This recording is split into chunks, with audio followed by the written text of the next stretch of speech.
Hello నమస్తే. Bharatiya Janata party నేతృత్వంలోని NDA ప్రతిపాదించిన ఉపరాష్ట్రపతి అభ్యర్థి రాధాకృష్ణన్‌కి వైఎస్ఆర్ కాంగ్రెస్ పార్టీ మద్దతు ప్రకటించింది. నిజానికి వైఎస్ఆర్ కాంగ్రెస్ పార్టీ ఎన్డీఏలో పార్ట్నర్ కాదు. ఉపరాష్ట్రపతి ఎన్నికల సందర్భంగా అభ్యర్థిని ప్రకటించిన మీదట ఇమ్మీడియేట్‌గా అభ్యర్థిని ప్రకటించిన తర్వాత ఆల్మోస్ట్ మొదటి ఫోన్ కాల్ అనుకుంటా భారతీయ జనతా పార్టీ ముఖ్య నేత రాజ్‌నాథ్ సింగ్, వైసీపీ అధినేత జగన్మోహన్ రెడ్డికి చేశారు. జగన్మోహన్ రెడ్డికి రాజ్‌నాథ్ సింగ్ ఫోన్ చేసిన సందర్భంగా ఆయన ఏం చెప్పారు అనే విషయం వైఎస్ఆర్ కాంగ్రెస్ పార్టీ బయటకు విడుదల చేసింది ఓ లేఖ రూపంలో. ఆయన చెప్పింది మా పార్టీలో చర్చించి మేము నిర్ణయం తీసుకుంటాము అని. సో పార్టీలో చర్చించిన మీదట నిర్ణయం తీసుకున్నాం. ఉపరాష్ట్రపతి ఎన్నికల్లో ఎన్డీఏ అభ్యర్థికి మేము మద్దతు ఇవ్వబోతున్నాం అంటూ వైఎస్ఆర్ కాంగ్రెస్ పార్టీ ప్రకటించింది. సో వైఎస్ఆర్ కాంగ్రెస్ పార్టీ చేసిన ఈ ప్రకటన వైఎస్ఆర్ కాంగ్రెస్ పార్టీ మద్దతును అర్థించిన ఎన్డీఏకి ఆనందాన్ని తెప్పించాలి. ఎన్డీఏ నాయకులు హర్షం ప్రకటించి ఉండాలి కదా. మీరు మద్దతు ఇవ్వండి అని అడిగారు, వాళ్ళు మద్దతు ఇచ్చారు, థ్యాంక్స్ చెప్తాం, సంతోషం వ్యక్తం చేస్తాం, మద్దతు ప్రకటించినందుకు హర్షం వ్యక్తం చేస్తాం. కానీ భారతీయ జనతా పార్టీతో పాటు కూటమిలో ఉన్న తెలుగుదేశం పార్టీకి ఎందుకు ఆందోళన కనపడుతోంది వైఎస్ఆర్ కాంగ్రెస్ పార్టీ మద్దతు ఇవ్వడం అనేది.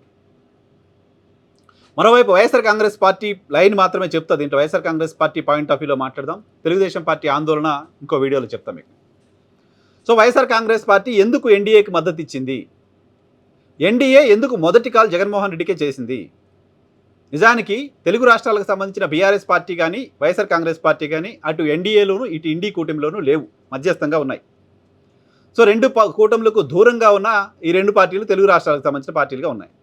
ఈ రెండు పార్టీల్లో కేవలం వైఎస్ఆర్ కాంగ్రెస్ పార్టీకి మాత్రమే బీజేపీ నాయకత్వం నుంచి ఫోన్ వచ్చింది, బీఆర్ఎస్ పార్టీకి రాలేదు. నిన్న BRS party working president KTR మాటలను బట్టి చూస్తే మాకు వాళ్ళు ఫోన్ చేయలేదు, వీళ్ళు ఫోన్ చేయలేదు అంటూ ఆయన చెప్పారు.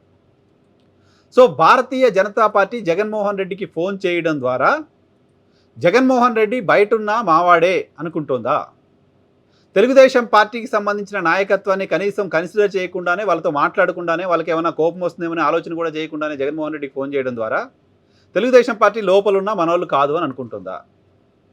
బయట ఉన్న జగన్మోహన్ రెడ్డి మనవాడే ఎక్కడున్నా, లోపల ఉన్న టీడీపీ మనతో ఉన్నట్టు కాదు, అది మనతోటే ఉన్నా అని భారతీయ జనతా పార్టీ భావిస్తుందా అనే ఇంప్రెషన్ కలుగుతోంది. పైగా భారతీయ జనతా పార్టీ దేశంలో మిగతా పార్టీలన్నిటికంటే ముందుగా, ముఖ్యంగా మొదటిగా జగన్మోహన్ రెడ్డిని అప్రోచ్ అవ్వడం కూడా ఆంధ్రప్రదేశ్లోని ఎన్డీఏ పార్ట్నర్స్కి కోపం తెప్పిస్తోంది. YSR Congress party point of వ్యూలో చూస్తే వైఎస్ఆర్ కాంగ్రెస్ పార్టీకి ఇండీ కూటమి వైపు నుంచి కనీసం ఫోన్ కాల్ కూడా లేదు.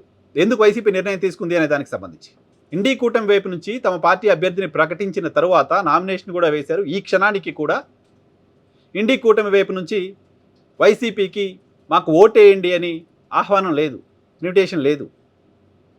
నిజానికి ఉదయమే ఈరోజు నామినేషన్ కార్యక్రమం ముగిసిపోయింది. వెరాజ్ ఎన్డీఏ కూటమి అభ్యర్థిని ప్రకటించిన తర్వాత ఇమీడియట్గా రాజ్నాథ్ సింగ్ ఫోన్ చేశారు. ఇక్కడ ఇండీ కూటమి అభ్యర్థిని ప్రకటించి ఆయన నామినేషన్ కూడా వేసి ఆ తర్వాత కూడా వైఎస్ఆర్ కాంగ్రెస్ పార్టీకి ఫోన్ కాల్ లేదు, ఈవెన్ బీఆర్ఎస్ పార్టీకి కూడా ఇక్కడ ఫోన్ కాల్ లేదు. సో వాళ్ళు ఎంత సీరియస్గా ఉన్నారు ఎన్నికలకు సంబంధించి అనేది తెలియజేస్తుంది ఆ అంశాన్ని. దాంతోపాటు నిజానికి కొత్త మిత్రుల్ని ఎంపిక చేసుకోవడం, కొత్త మిత్రుల్ని దగ్గర చేసుకోవడం, కొత్త మిత్రుల్ని తీసుకోవడం అనేది ఈరోజు ఇండీ కూటమికి అవసరం. ఇండీ కూటమికి అవసరం. భారతీయ జనతా పార్టీ కూటమికి వ్యతిరేకంగా ఉన్న పార్టీలతో కూడా మాట్లాడలేని పరిస్థితుల్లో ఈరోజు ఇండీ కూటమి ఉంది అంటే ఇండీ కూటమి బలహీనతని తెలియజేస్తుంది. అది బీజేపీ నేతృత్వంలోని ఎన్డీఏ సర్కార్ ఆంధ్రప్రదేశ్ రాష్ట్రంలో ఉంది. అటువంటప్పుడు ఆంధ్రప్రదేశ్ రాష్ట్రంలో ఇమీడియట్గా ప్రతిపక్ష పార్టీగా ఉన్న వైఎస్ఆర్ కాంగ్రెస్ పార్టీని దగ్గర చేసుకోవడం, వైఎస్ఆర్ కాంగ్రెస్ పార్టీని తమతో కలిసి నడిచేలా చేసుకోవడం, వైఎస్ఆర్ కాంగ్రెస్ పార్టీ మద్దతు అందించడం, వైఎస్ఆర్ కాంగ్రెస్ పార్టీతో కలిసి పనిచేసే వాతావరణాన్ని క్రియేట్ చేసుకోవడం కాంగ్రెస్ పార్టీకి అవసరం, ఇండీ కూటమికి అవసరం. కానీ ఆ ప్రయత్నం ఇండీ కూటమి వైపు నుంచి జరగట్లా. తమ ప్రత్యర్థి పార్టీ అయినా ఆయనతో కలిసి వెళ్దామనే ఆలోచన భారతీయ జనతా పార్టీ చేస్తోంది. కానీ భారతీయ జనతా పార్టీకి వ్యతిరేక పార్టీగా ఉన్న, భారతీయ జనతా పార్టీ కూటమికి వ్యతిరేక పార్టీగా ఉన్న వైఎస్ఆర్ కాంగ్రెస్ పార్టీని మనం దగ్గర చేసుకుందాం, మనం పిలుద్దాం, మాట్లాడదాం, వాళ్ళ మద్దతు తీసుకుందాం అనే ఆలోచన ఇండీ కూటమి చేయాలి. ఈరోజు వైసీపీ తీసుకున్న నిర్ణయం పట్ల చాలామంది విమర్శలు వ్యక్తం చేస్తున్నారు కాంగ్రెస్ సపోర్టర్స్. కాంగ్రెస్ మద్దతు అడగకుండానే ఇవ్వాల్సిన పరిస్థితిలో జగన్మోహన్ రెడ్డి ఈరోజు ఉన్నారా? పైగా జగన్మోహన్ రెడ్డి బలంగా నమ్ముతున్నారు తెలుగుదేశం పార్టీ, కాంగ్రెస్ పార్టీ ఇప్పటికీ గుడ్ లైజన్లో ఉన్నాయి అని. Telugu Desam party Congress party good లైజన్లో ఉన్నాయని జగన్మోహన్ రెడ్డి ఆరోపణ చేసిన తర్వాత ఈ క్షణం వరకు అటు మేము ఆయనతో సంబంధం లేదు, మాకు ఆయనకు సంబంధం లేదని కాంగ్రెస్ పార్టీ ప్రకటన చేయాల. జగన్మోహన్ రెడ్డి చేసిన వ్యాఖ్యలోని నేను ఈ వీడియో చేస్తున్న క్షణానికి తెలుగుదేశం పార్టీ నుంచి ఎవరూ స్పందించాల.